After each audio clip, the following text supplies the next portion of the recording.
सर्वेभ्यो नमः। देववाणी संस्कृतम ई गुरुकुलम में आप सभी पाठक महानुभावों का हार्दिक अभिनंदन है। मित्रों, आज हम लघु सिद्धांत कौमुदी का जो समास प्रकरण हम पढ़ा रहे थे आपको, उसमें आज 44वीं कक्षा को पढ़ेंगे, 44। और द्वंद्व समास चल रहा है। द्वंद्व समास का हमने कुछ पाठ पढ़ लिया है और शेष आज की कक्षा में पढ़ेंगे। और अधिक जानकारी के लिए आप इस नंबर पर संपर्क करके प्राप्त कर सकते हैं और देववाणी संस्कृतम ऐप को प्ले स्टोर से डाउनलोड करके भी आप इस संपूर्ण लघु सिद्धांत कौमुदी के समास प्रकरण को वहाँ पढ़ सकते हैं। और आपको एक दूसरा नंबर भी हम उपलब्ध करा रहे हैं, उस पर भी आप संपर्क कीजिएगा। दोनों व्हाट्सएप नंबर हैं, कॉलिंग नंबर हैं।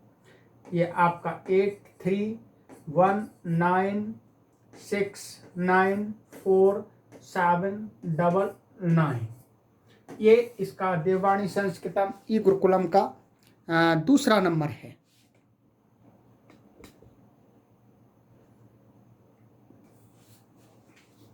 तो आप यहाँ पर संपर्क कीजिएगा और आपको सारी जानकारी उपलब्ध करा दी जाएगी। चलिए मित्रों, अब हम अपनी कक्षा को पढ़ना आरंभ करते हैं।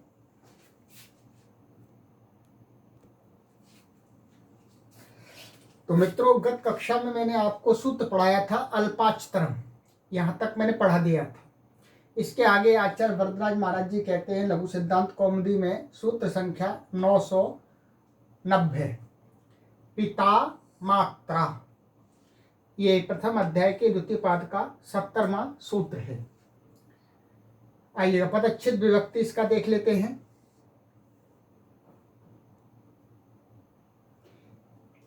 पिता ये प्रथमा व्यक्ति एक वचनांत है। मात्रा ये तृतीय व्यक्ति एक वचनांत है। दो पद है सूत्र के अंदर। और इस सूत्र में सरूपाणाम एक शेष एक विभक्त से शेषः की अनुवृत्ति आती है और नपुंसकम अनुपुंसके नई कवचास्यान्य तरस्याम से अन्य तरस्याम की अनुवृत्ति आती है। ठीक है, तो ये दो सूत्रों से दो अनुवृत्तियां आती हैं। आइएगा इसका अर्थ देखते हैं अनुवृत्तियों के साथ में। क्या कहते हैं आचार्य वरदराज महाराज जी? आचार्य वरदराज महाराज जी कहते हैं मात्रा सहोक्तौ पिता वा शिष्यते। कि मात्रा और मातृ शब्द के साथ में जो सहोक्तौ माने पिता जो शब्द है, वो दोनों शब्द क्या है? क्या है? वा पिता माने मात्रा शह उक्तौ माने मात्रा जो मातृ शब्द है उसके साथ में कहा हुआ एक पिता शब्द है। तो वो दोनों शब्द में से क्या होता है? पिता वा शिष्यते। पिता जो पितृ शब्द है वो विकल्प करके शेष रह जाता है, अर्थात मातृ शब्द हट जाता है। उदाहरण दिया माता च पितारौ और माता पितरौ वा। तो देखिएगा आप यहाँ पर देख रहे होंगे कि माता च पिता च इनका यहाँ पर एक शेष हो गया। एक शेष भी कुछ आचार्य लोग द्वंद्व समास के अंतर्गत ही मानते हैं, द्वंद्व समास ही मान लेते हैं उसको, और कुछ इसको एक शेष अलग मानते हैं। परंतु यहाँ पर आचार्य वरदराज महाराज जी ने इसको समास के प्रकरण में अर्थात द्वंद्व समास के प्रकरण में रखा गया है। तो पितरौ यहाँ पर क्या मातृ शब्द था वो हट गया है और पितरौ माने यहाँ दो थे इसलिए क्या है? द्विवचन आ गया। और यहाँ पर नहीं हटा है तब माता पितरौ ऐसा रूप बन जाता है।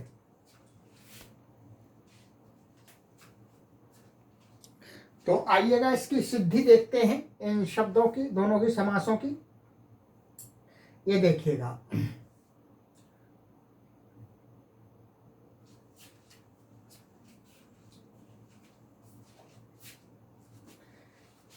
माता और पिता, ये अर्थ है इसका। माता च पिता च ये लौकिक विग्रह हो गया। जब इसका अलौकिक विग्रह करेंगे तो मातृसु पितृसु, ये अलौकिक विग्रह हुआ। चार्थे द्वंद्वों से इसमें समास कर लिया। ठीक है, ये चार्थे द्वंद्वों से हमने समास कर लिया तो समास होकर के प्रातिपदिक संज्ञा हो गई। ठीक है, और सुप का लुक हो गया इनका। लुक करने के बाद पिता, ये पिता मात्रा जो सूत्र था उससे पितृ शब्द का शेष रह गया और मातृ शब्द का लोप हो गया, अर्थात हटा दिया। और कहते हैं एक ये आचार्यों का वचन है कि यह शिष्यते स लुप्यमानार्थाभिधायी, माने जो क्या है बाद में रह जाता है जो शब्द, और जो लुप्त हो जाता है अर्थात हट जाता है, तो जो शेष शब्द होता है बचा हुआ वो जो लुप्त हुआ है उसके अर्थ का भी वाचक होता है। तो अब क्या है, पितृ शब्द बच गया, तो पितृ शब्द का अर्थ है माता और पिता। अब ये दो थे इसलिए क्या है द्विवचन आ जाएगा, द्विवचन आ गया। तो द्विवचन आने से द्विवचन का प्रत्यय बन गया, आ गया, ठीक है। उसको देखिएगा, यही है। तो ये मातृ पितृ बन गया, और क्या है द्विवचन का आकर के ऋतोगी सर्वनाम स्थानयो से इसमें क्या है जो औ आएगा, ये आपका यहां इस प्रकार से देखिएगा, ये पितरी ये शब्द है और ये औ आ गया। ये औ की क्या है सुरनपुंसकस्य से सर्वनाम स्थान संज्ञा है, और सर्वनाम स्थान संज्ञा होने से क्या है ऋतोगी सर्वनाम स्थान है, जो ऋकारांत अंग है उसको गुण हो जाएगा। गुण क्या हो जाएगा, री को अर हो जाएगा, तो क्या बनेगा पिता र, और औ यहां मिला दीजिएगा, तो ये पितरौ बन गया, ठीक है। यहां पर कुछ विशेष बात इन्होंने कही है। अब दूसरा वाला अर्थात जिस पक्ष में मातृ शब्द रहता है, अर्थात ये एक शेष नहीं होता है, उसमें भी जो लौकिक विग्रह भी ऐसा ही रहेगा, अलौकिक भी ऐसा ही रहेगा। और चार थे द्वंद्व से समास किया, तो समास होने पर क्या है ये सु हट गया, मातृ पितृ बच गया। क्या बच गया, मातृ पितृ। अब मातृ पितृ ये समास हो गया आपका, और पिता मात्रा सूत्र से क्या है एक शेष नहीं हुआ, तो क्या बना फिर उससे द्विवचन का औ आकर के क्या इस प्रकार से मातृ पितृ और औ ये आ जाएगा। ये जब जिस पक्ष में एक शेष नहीं हुआ है उस पक्ष का ये रूप है। यहाँ पर अब ये हमको विचारणीय है, कई लोग शंका कर सकते हैं कि यहाँ पर मातृ शब्द पूर्व में ही क्यों रहता है, बाद में क्यों नहीं रहता, और पितृ शब्द पूर्व में क्यों नहीं आता, बाद में ही क्यों रहता है। तो इसका उत्तर हमारे वैयाकरणों ने दिया है कि ये एक वचन है, पितुर्दश गुणा माता गौरवेणातिरिच्यते, अर्थात पिता से माता 10 गुण अधिक गौरवमयी होती है, अर्थात माता को अधिक सम्मान दिया जाता है इत्यादि। वचन से माता क्या है अभ्यर्हिता, माने पूजित है, पूज्य होने से क्या है एक वार्तिक है अभ्यर्हितम च। अभ्यर्हितम च कहता है कि जो पूज्य शब्द होता है पूज्यवाची, उसको समास में पूर्व रखते हैं, पहले रखते हैं। तो मातृ शब्द का यहाँ पर पूर्व प्रयोग हुआ है, इसलिए मातृ शब्द कहीं भी बाद में नहीं जाएगा। ऐसा नहीं बनेगा पिता मातरौ, माता पितरौ ऐसा ही बनेगा। अब मातृ पितृ ऐसा बन गया, औ आ गया, और फिर क्या है एक जो सूत्र है आनंग ऋतो द्वंद्व, कि आनंग ऋतो द्वंद्व माने द्वंद्व समास में क्या है कि जो ऋकारांत शब्द होता है उनको आनंग आदेश हो जाता है, उत्तर पद के परे रहते। तो यहाँ पर उत्तर पद पितृ शब्द है, उससे पूर्व में ये मातृ ऋकारांत है, इसको आनंग हो जाएगा।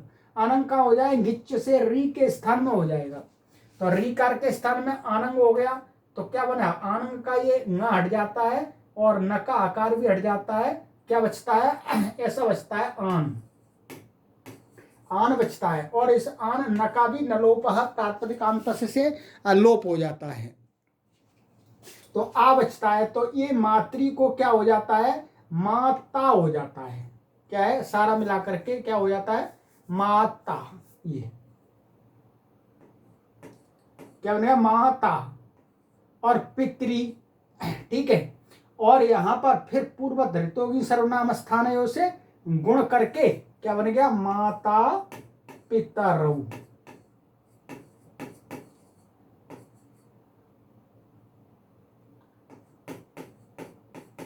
क्या बना, माता पितरौ, ये बन गया।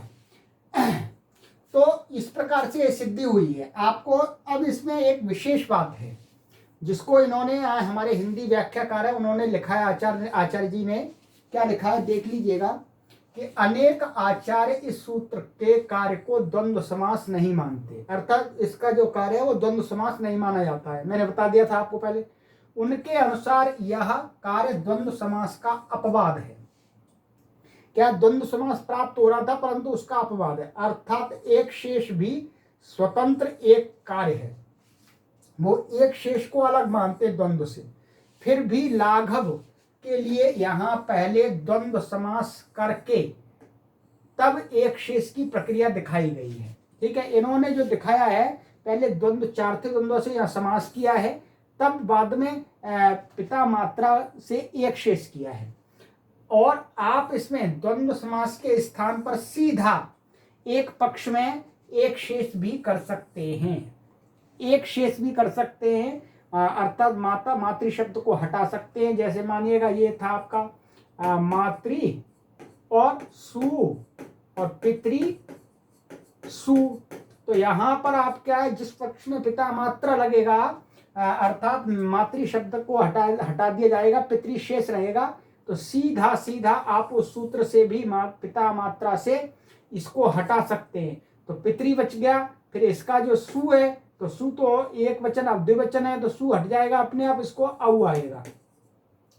तो ऐसे भी कर सकते हैं। और जिस पक्ष में एक शेष नहीं होगा उस पक्ष में तो हमको द्वंद्व करना ही पड़ेगा। तो इसलिए इस प्रक्रिया से श्रेष्ठ प्रक्रिया वही है कि हम पहले द्वंद्व करें फिर बाद में पिता मात्रा से एक शेष करें, वो अच्छा है, वो ठीक है। परंतु कुछ लोग ऐसा मानते हैं, वो ऐसा भी कर सकते हैं। ये कोई आपको बहुत समझने में कठिन बात नहीं है। ठीक है, ये कुछ लोग एक शेष स्वतंत्र मानते हैं, कुछ लोग द्वंद्व करके फिर उसमें एक शेष लगाते हैं। तो द्वंद्व करके एक शेष लगाने में सरलता है।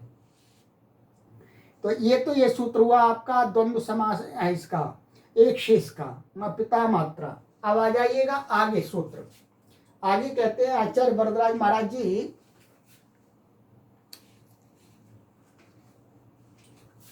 द्वंद्वश्च प्राणि तूर्य सेनांगा नाम।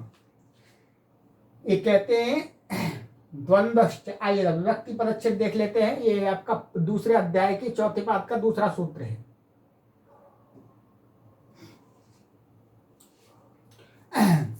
कहते हैं ये द्वंद्वः प्रथमा व्यक्ति एक वचनांतम च अव्यपदम प्राणि तूर्य सेनांगानाम षष्ठी व्यक्ति एक बहुवचनांतम, और ये 3 पद हैं। ठीक है, और इसमें समास देख लेते हैं। इसमें समास है प्राणी च तूर्यम च सेना च प्राणी तूर्य सेनाः तासाम अंगानि प्राणी तूर्य सेनांगानि तेषाम प्राणी तूर्य सेनांगानाम। 2 समास हो गए इसके अंदर। पहले यहाँ द्वंद्व समास हो गया तीनों का, फिर तीनों के साथ में अंग का षष्ठी तत्पुरुष समास हो गया। ठीक है, ये षष्ठी तत्पुरुष समास हो गया तासाम अंगानि।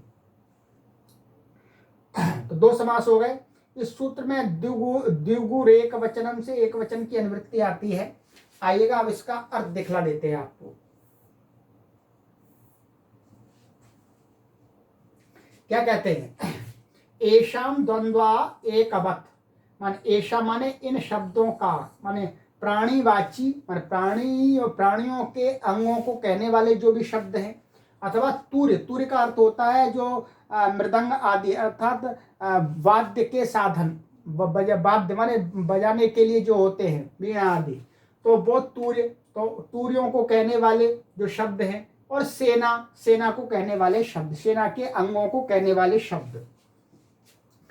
तो अब यहाँ पर प्राणियों के अंग को कहने वाले तूर्य माने जो वाद्य हैं उनके अंगों को कहने वाले, उनके पाठ को कहने वाले, अथवा सेना के पाठ को कहने वाले जो अंग उनको कहने वाले जो शब्द हैं, उनका परस्पर आपस में जो द्वंद्व समास होता है उनका क्या है, अनेक पद रहने पर भी जो बहुवचन प्राप्त था तो कहते हैं उनमें एक वत माने एक वचन हो जाता है, उनका एक हो जाता है सबका। जैसे कहते हैं पाणिपादम, ये पाणी और पाणी माने हाथ और पाद माने पैर, ये क्या है, प्राणियों के अंग हैं, प्राणियों के अंग हैं। तो यहाँ पर आप इसका विग्रह करेंगे। आइएगा हम नीचे देखते हैं और पहले उदाहरण देख लेते हैं तीनों। ये तो आपका प्राणी अंग का हुआ और ये हुआ आपका मार्दंगिक वैणविकम। तो ये क्या है, मार्दंगिक और वैणविकम, ये दो है, ये तूर्य के अंगवाची शब्द हैं। और रथिकाश्वारोहम माने रथिक माने रथ पर सवार होने वाले युद्ध में, और घोड़ों पर सवार होने वाले जो सैनिक, तो ये सेनांगवाची हैं, तो इनका समास हो गया। सब में एक वचन दिख रहा है आपको, ठीक है बहुत सारे, परंतु इनका वचन एक आ गया है। आइएगा अब नीचे देखते हैं।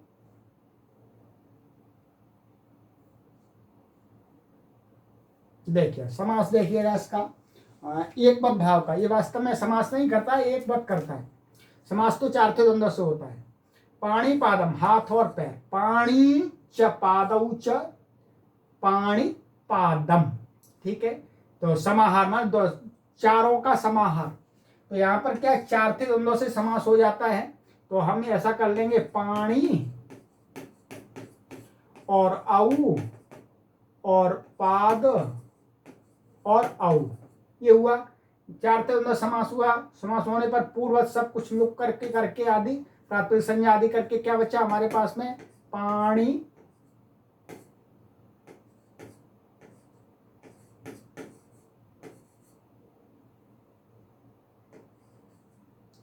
पाद, ठीक है। अब ये पाणी पाद कितने थे, दो हाथ हैं दो पैर हैं, तो चार हो गए। चार होने से बहुवचन प्राप्त हो रहा था, बहुवचन प्राप्त हो रहा था। तो इस सूत्र ने कहा द्वंद्वश्च प्राणी तूर्य सेनांगाना, माने यदि प्राणियों के अंगवाची शब्दों का यदि द्वंद्व है तो वो उसमें बहुवचन नहीं होगा, एक वचन होगा। तो एक वचन का सु आ गया, ठीक है, सु आ गया। उसके साथ में आगे एक सूत्र और है कि स नपुंसकम, कि जो इस प्रकार का ये द्वंद्व है, प्राणियों के अंगवाचियों का द्वंद्व और तूर्य और सेनांगवाचियों का जो द्वंद्व है, वो क्या है ना, एक वचन के साथ साथ नपुंसक लिंग भी होता है। तो स नपुंसकम से नपुंसक हुआ, नपुंसक होने से क्या है, फिर इसको अतो अम से अम हो जाएगा, सु को अमी पूर्व से पूर्व रूप होकर के क्या बन जाएगा, पाणी पादम। ये पाणी पादम बन गया। तो पाणी पादम में मुख्य रूप से ये सूत्र ने किया है एक वद भाव। क्या प्राप्त था यहाँ पर, बहुवचन, क्योंकि दो हाथ और दो पैर हैं इसलिए बहुवचन प्राप्त था।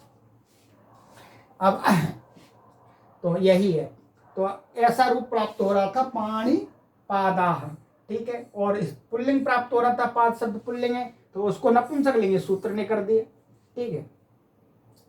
आगे का उदाहरण है इसी प्रकार से आपका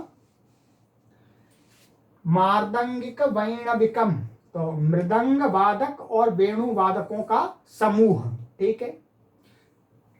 तो मार्दंगिकाश्च वैणविकाश्च तेषां समाहारः, समूह, उनका समूह। तो यहाँ पर पूर्व सारा कुछ करके मार्दंगिक और जस बहुवचन में और वैणविक जस कर देंगे और चार थे उन्हें समास करके, और इस सूत्र से द्वंद्वश्च प्राणितूर सेनांगा नाम से क्या है, एक वचन हो जाएगा। वाद्यांग माने वाद्यांग है ये बजाने वालों का, जो बजाने वाले जो लोग हैं उनका समूह। तो ये मान करके एक वचन का हुआ और एक सुआ, फिर नपुंसक लिंग, स नपुंसक और नपुंसकम नपुंसक लिंग भी हो जाएगा, और अम उसको हो जाएगा, अतोम से अम हो जाएगा, सारा बन के क्या बन गया, मार्दंगिक वैणविकम, ठीक है। अब हम आपको हर चीज को बार बार नहीं बोल रहे, क्योंकि सैकड़ों बार हमने ये चीज आपको बता दी। स्वादि इसको उत्पत्ति होगी, सो इसका कृतज्ञ समासास्य से इसकी प्राप्ति संज्ञा होगी, सुपोदात प्राप्त लुक होगा, बहुत सैकड़ों बार बता दिया। तो बस पूर्वत क्या करके लुक आदि होकर के ये बन गया। और सरपुंज नपुंसकलिंग हो गया। तो ये मार्दंगिक और वैणविक माने बहुत सारे, परंतु समूह रूप में इनको एक वचन हो गया नपुंसकलिंग। यदि ये सूत्र नहीं होता तो बहुवचन होकर के क्या हो जाता, मार्दंगिक वैणविकाः, ये अनिष्ट रूप बनने लगता। इसका निवारण कर दिया। आगे इसका जो तीसरा उदाहरण है जो सेनांग का, उसको देखिएगा। रथिकाश्वारोहम, तो रथिकों और घुड़सवारों का समूह, रथिकाश्च अश्वारोहाश्च रथिकाश्वारोहम। तो यहाँ पर भी वही प्रक्रिया है, रथिक का जस अश्वारोह जस आ जाएगा और चार तुंद समास होकर के द्वंद्वश्च प्राण तूर सेनांगा नाम से एक बद होकर के एक वचन आ जाएगा और स नपुंसकम से नपुंसकलिंग हो जाएगा और फिर नपुंसकलिंग का वो क्या हो जाएगा, अतो अम अमी पूर्वा लग करके रथिकाश्वारोहम, ये ऐसा बन जाएगा। और कैसा प्राप्त हो रहा था, बहुवचन प्राप्त हो रहा था क्योंकि वो बहुत है, वो अनिष्ट रूप हो जाता है ऐसा बहुवचन, तो एक वचन कर दिया परंतु अर्थ रहेगा इसका बहुत सारे। अब इस द्वंद्व समास प्रकरण का अंतिम सूत्र अब हम पढ़ने जा रहे हैं मित्रों। ये द्वंद्व समास का अंतिम सूत्र है, आ जाइएगा देखते हैं। और ये वास्तव में क्या है, द्वंद्व समास समास नहीं करता, समासांत प्रत्यय करता है, जो हमने बीच में भी पढ़े थे। 992वां सूत्र है, द्वंद्वाच्युदशहान्तात् समाहारे। ये 5वें अध्याय के चौथे पाद का 106वां सूत्र है। कहते हैं इसका पदच्छेद विभक्ति देखते हैं पहले, तब आगे चलते हैं। चलिए,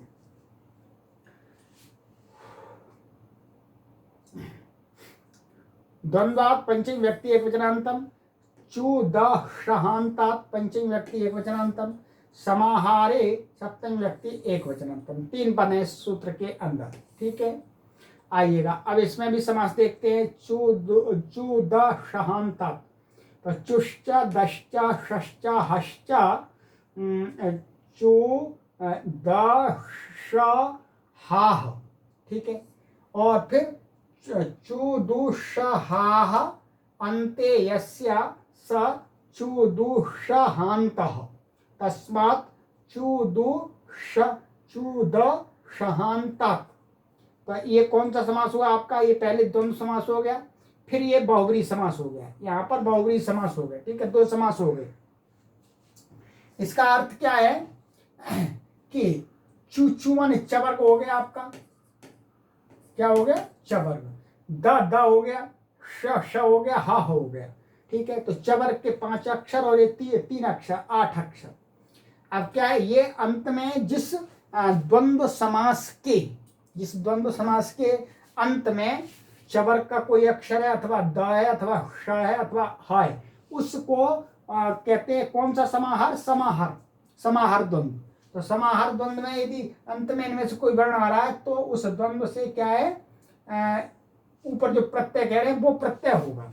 क्या है, राजा शक भ्रष्ट टच की अनुवृत्ति आ रही है सूत्र में, प्रत्यय परश्च तद्धिता समासांता ये अधिकार चले आ रहे हैं।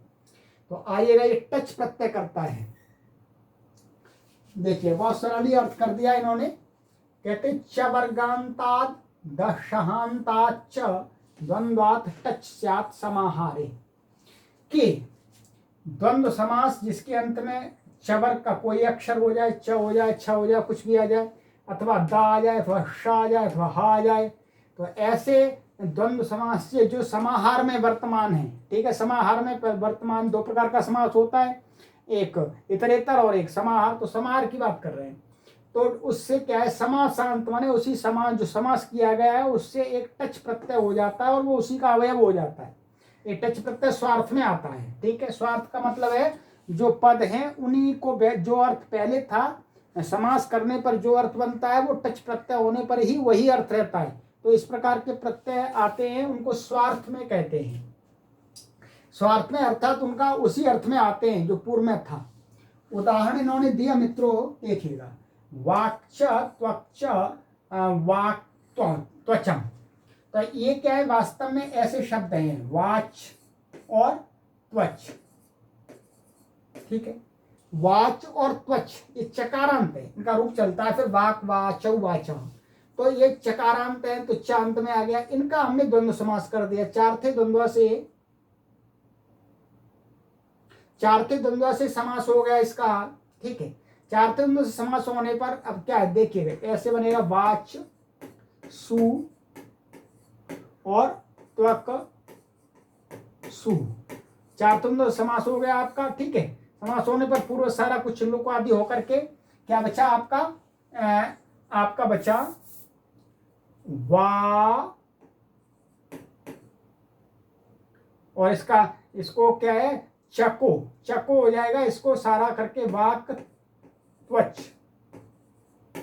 इसको क्या है पद में आ गया, इसलिए इसको चाको कवर्ग हो जाएगा। ठीक है, कवर्ग में फिर उसको खरीचा आदि लग करके ये का हो जाएगा चाको, जलाम जशवंत आदि, तो वो संधि प्रक्रिया है। तो अब ये वाक त्वच बन गया, वाक त्वच बन गया आपका। अब वाक त्वच बनने पर अब ये दो हैं तो द्विवचन आना चाहिए। ठीक है, परंतु समाहार है इसलिए समाहार में क्या आता है, एक वचन आता है। तो एक वचन में, तो एक वचन आने से पहले इसमें क्या है, समाहार होने से टच प्रत्यय हो जाएगा। टच प्रत्यय का ये च चला गया, टच चला गया, क्या बचा, आ बचा। ठीक है, आ इसमें जुड़ जाएगा, तो वाक त्वच ऐसा पूरा हो जाएगा। ये क्या बन गया, वाक त्वच ये। ठीक है, तो ये वाकत्वाचा ऐसा हो गया। फिर अब ये समाहार समास होता है, वो क्या होता है, नपुंसकलिंग होता है, ये पहले बता दिया आपको। तो ये सु आ गया, सु और नपुंसकलिंग होकर के इसको अतोम और अमी पूर्व लग करके क्या बनेगा, वाकत्वचम। ये उदाहरण बन गया वाकत्वचम। ठीक है, ऐसे त्वक सृजम, त्वक्च और सृक्च, त्वक सृजम, ये भी बिल्कुल ऐसे बन जाएगा। और शमी दृशदम, तो यहाँ शमी दृशद शब्द है, समास होगा शमी, शमी का और दृशद का। शमी, शमी का वृक्ष होता है और दृशद होता है पत्थर। तो यहाँ पर शमी दृशद द अंत में, तो ये टच हो गया, समास है चार से, तो द फिर पूर्व आ टच का अवच करके शमी दृशद और स्वादित्पत्ति होकर के नपुंसकलिंग होकर के शमी दृशदम। वाक, ये वाक त्विषम। ठीक है, वाक त्विषम, तो त्विष शब्द है, तो त्विष, त्विष का एक शांत में, तो उससे भी हो जाएगा, आ जाइएगा। अब मैंने आपको ये दो उदाहरण तो बता, एक उदाहरण तो बता दिया, इन दो इनको भी आपको जल्दी से यहाँ दिखला देता हूँ। सरल है, अब आप इसको कर सकते हैं, इसलिए मैं इसमें अधिक समय नहीं लगा रहा हूँ। चलिएगा देख लेते हैं पूरा।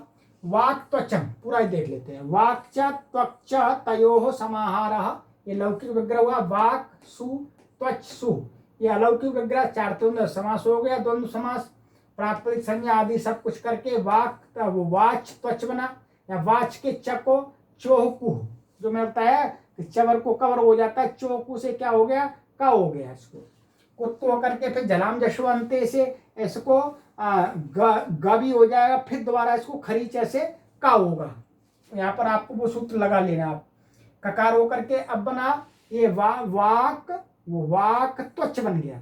तो अब द्वंद्वा समाहारे, द्वंद्वाचु द शांतात समाहारे से क्या है, चवर्गांत मान करके समासांत टच प्रत्यय होकर के वाक त्वच और अ ऐसा बन गया, और मिला करके वाक त्वच और नपुंसकलिंग समाहारत्व होने से क्या, नपुंसकलिंग और एक वचन होकर के क्या हो जाएगा, वाक त्वचम सिद्ध हो गया है। मैंने आपको बता दिया पहले भी। और इसी प्रकार से त्वक सृजम, तो त्वक्च सृज तयो समाहारः त्वक सृजम, तो ये सारी प्रक्रिया वही है, आप देखेंगे यहाँ पर भी चो को लगेगा, सारा वही सूत्र लगते जाएंगे। तो त्वक सृजा और त्वक सृजम ये बन गया। इस सूत्र ने केवल टच प्रत्यय कर रहा है और कुछ नहीं कर रहा है। शमी दृशदम, इसको देख लीजिएगा, शमी और पत्थर का समुदाय। ठीक है, शमी च दृशच्च तयो समाहारः शमी दृशदम, तो शमी सु दृशद सु, ये अलौकिक विग्रह होगा, चार तुंद समास हो गया, समाहार द्वंद्व समास, और पूर्व तुल्लोक प्रातिपदिक संज्ञा आदि होकर किल्लोक हो गया। क्या बचा, शमी दृशद, दकारांत है और द्वंद्व समास है, समाहार में है, इसलिए अब इससे क्या है, टच प्रत्यय हो जाएगा, द्वंद्वाचु दशांतात समाहारे, टच हो गया। तो ये शमी दृशद अ, टच का अ बच गया, मिला करके शमी दृशद, और नपुंसकलिंग है, एक वचन है, इसलिए शमी दृशदम पूर्वत सिद्ध हो जाएगा। इसी प्रकार से आगे आपका उदाहरण है ये वाक्त्विषम। ठीक है, वाक्त्विषम, तो वाक्त्विषम में वाक्च त्विट, त्विष शब्द है वास्तव में, तो वाक और त्विष, ये आपको थोड़ा सा प्रिंटिंग मिस्टेक दिख रहा होगा। तो वाक्च और त्विष, तो ये त्विष है। ठीक है, सु तो वाच सु त्विष सु, ये अलौकिक विग्रह चार समास हो गया। और समास करके पूर्वत वही सारी प्रक्रिया, वाच के चको चो कु से कुत्तु हो जाएगा, और जलाम जशवंतो से ग होकर के फिर खरीच से इसको क हो जाएगा। तो कुत्तु होकर के फिर अब ये क्या है, श श श शांत में ये आप देख रहे हैं यहाँ पर। तो इससे टच प्रत्यय होकर के शकारांत मान करके समासांत टच प्रत्यय हुआ। तो ये वाक त्विष और अ मिला करके सारा वाक त्विष और स्वादि उत्पत्ति करके नपुंसकलिंग और एक वचन हो गया, तो वाक त्विषम ऐसा बन गया। अब हकारांत का उदाहरण दिया था यहाँ पर, ये क्या दिया था, हकारांत का। ये तो शकारांत का अंत में हकारांत, छत्रोपानहम, ठीक है, छत्रोपानहम। तो उपानह, उपानह का अर्थ होता है जूता, छत्र का अर्थ होता है छाता, तो छाते और जूतों का समुदाय। तो छत्रम च उपानहौ च छत्रोपानहम, ठीक है। तो छत्र सु उपानह औ, ये अलौकिक विग्रह हो गया, चार थे उन से समास हो गया आपका। पूर्वत लोक आदि करके छत्र, छात्र नहीं छत्र है, छत्र और उपानह, उपानह और यहाँ पर यहाँ गुण संधि हो जाएगी, छात्रोपानह ऐसा बन गया, छत्रोपानह, छत्रोपानह बन गया। अब द्वंद्वाचु दशांतात समाहारे से हकारांत मान करके, क्योंकि हा अंत में है यहाँ, छत्रोपानह हा आ गया, तो समासांत टच होकर के क्या हुआ, ये आ बन गया छत्रोपानह, और फिर स्वादि उत्पत्ति करके नपुंसकलिंग और एक वचन आ जाएगा, तो छत्रोपानहम सिद्ध हुआ, ठीक है। अब एक इसमें आगे आचार्य वरदराज महाराज जी ने कहा कि समाहारे, समाहारे किम, क्या कहा, समाहारे किम, या समाहारे क्यों पड़ा हुआ है, तो कहा प्रावृत शरदौ, यहाँ समाहार नहीं है, दो है, मतलब प्रावृत ऋतु और शरद ऋतु, दो ऋतुओं को यहाँ कहा जा रहा है सीधा। तो दो ऋतुओं को कहा जा रहा है, समाहार दोनों का समूह नहीं है, समूह रूप में नहीं, पृथक पृथक बोध हो रहा है, तो इसलिए द्विवचन आ गया इसमें। इसमें समासांत प्रत्यय नहीं हुआ, यहाँ समासांत प्रत्यय नहीं होगा, ठीक है। तो मित्रों आपका ये द्वंद्व, ये द्वंद्व प्रकरण भी पूरा समाप्त हो गया, पूरा समास प्रकरण समाप्त हो गया। इसके आगे आपके लिए इन्होंने प्रश्न पत्र बनाया है, तो प्रश्न पत्र को आप अपने ज्ञान के आधार पर सॉल्व करके हमें उत्तर भेजेंगे, लिख करके नोट्स बना करके। परीक्षा आपकी इन्होंने ली है 10-10 नंबर के, ये 5 प्रश्न है, 50 नंबर आपके टोटल होते हैं, 50 मार्क्स। तो पहला प्रश्न है द्वंद्व समास की परिभाषा बताइए, ठीक है। दूसरा है चार्थ क्या है समझाइए, ये भी 10 नंबर का है। तीसरा है द्वंद्व के किसी 10 प्रयोगों की समास प्रक्रिया दिखाइए। चौथा है पूर्व प्रयोगों के सूत्रों की तुलना कर कीजिएगा, ठीक है, पूर्व में जो प्रयोग किए गए सूत्र हैं। और 5वां है द्वंद्वाच्यु दशांता समाहारे की व्याख्या करें, तो ये व्याख्या कीजिए। 5 प्रश्न आपको दिए हैं, 50 नंबर के, 10-10 नंबर का प्रत्येक है।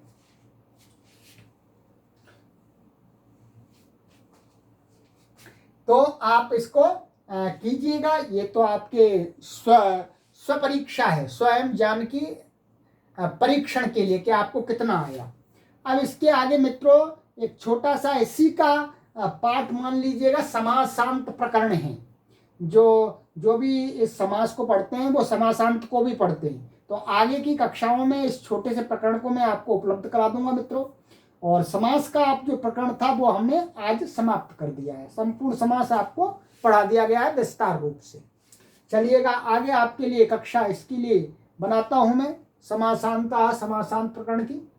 और इसके अतिरिक्त मैं देववाणी संस्कृतम ऐप के अंदर आपके लिए अपत्यादि प्रकरण हैं, पद्यतादि प्रकरण हैं, कृत प्रत्यांत प्रकरण हैं, इन सब के ऐप पर कोर्स बना रहा हूं, आप आराम से पढ़ सकते हैं। चलिएगा इस कक्षा को यहीं विराम देते हैं मित्रों, आगे की कक्षा में मिलते हैं। सर्वेभ्यो नमः।